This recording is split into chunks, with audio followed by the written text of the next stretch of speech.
ইতিমধ্যে দল থেকে রিজাইন দিয়েছেন, কি কারণ বা এখন নেক্সট পদক্ষেপ কি থাকবে আপনার?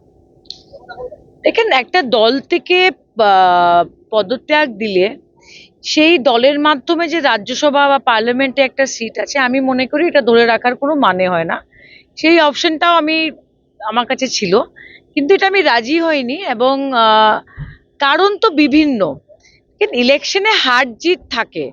এরকম না যে মমতা বন্দ্যোপাধ্যায় হেরে গেছেন বলে আমি ভয় পেয়ে সরে গেছি বা জিতলে আমি থেকে যেতাম।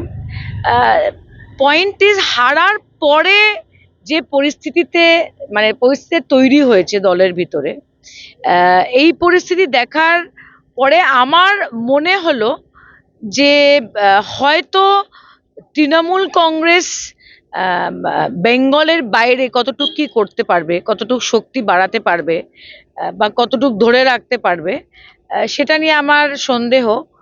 আর সন্দেহ ছিল। এবং রাজনীতি আমাকে আসামিই করতে হবে।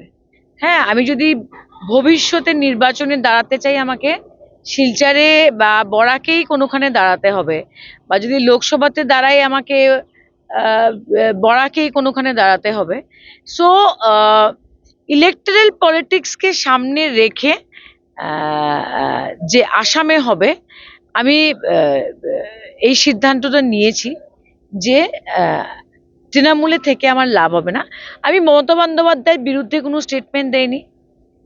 উনি আমার সঙ্গে তখন ছিলেন যখন আমার কংগ্রেসে আমি বিপদে ছিলাম। আর আমি এটাও বলবো যে গুরুদক্ষিণা হিসাবে রিপুন বোরা যখন প্রেসিডেন্ট ছিল, যে পজিশনে কংগ্রেস ছিল, তৃণমূল ছিল, এর থেকে বেটার পজিশনে আমি মমতা বন্দ্যোপাধ্যায়ের দলকে আসামে নিয়ে এসেছি শেরমান আলী জিতার পরে। খাতাটা খুলেছি, তো আমার কোনো কি বলবো, মাই কনসিয়েন্স ইজ ক্লিয়ার। এখন প্রশ্নটা হলো নেক্সট স্টেপ কি।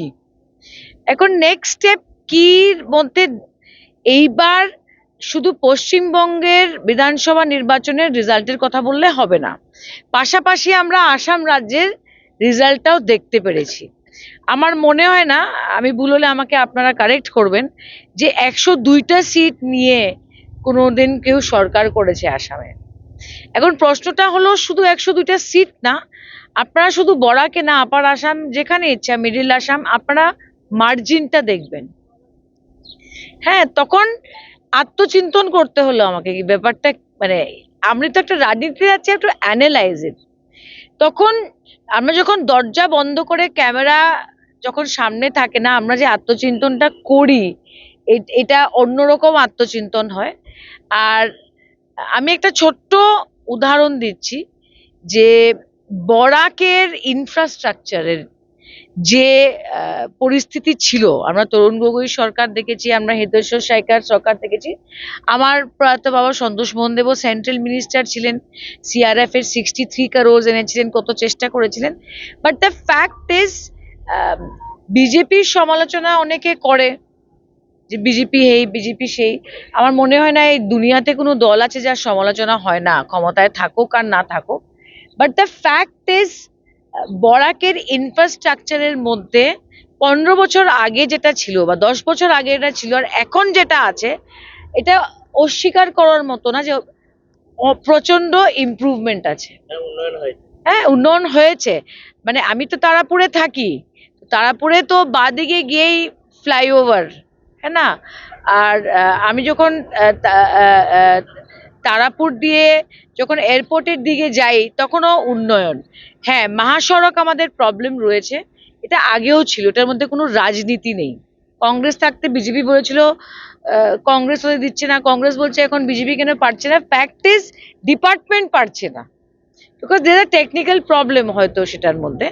সো নেট আমি যেখানে যেখানে গেছি, আমি মণিপুরেও গেছি, নাগাল্যান্ডেও গেছি বিগত 5 বছরে, নর্থ ইস্টে যে ইনফ্রাস্ট্রাকচার পুশটা বিজেপি দিয়েছে, এটা অস্বীকার করার মতো না।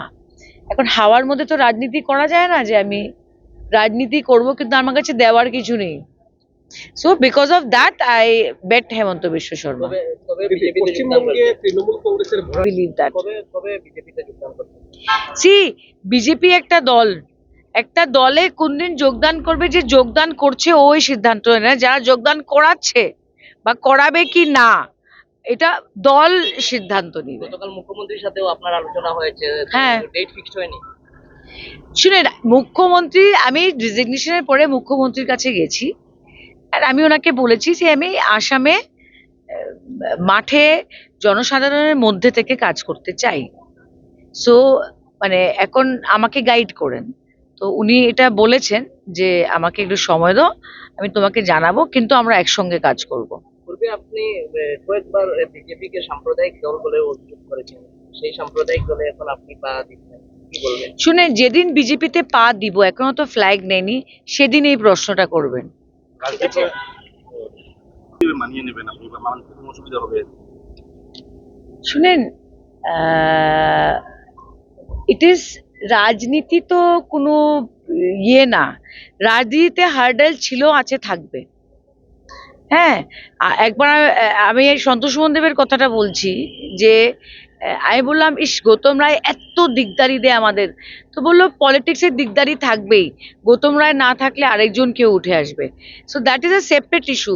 আমি কংগ্রেস করেছি, আমি তৃণমূল করেছি, পলিটিক্সে এটা কেউই মানতে পারে না যে আমি খালি মাঠে হাঁটবো আর আমার সঙ্গে কেউ মানে আমার সঙ্গে কেউ কম্পিটিশনে থাকবে না। তবে তো if you want to make everybody happy, sell ice cream, don't come to politics.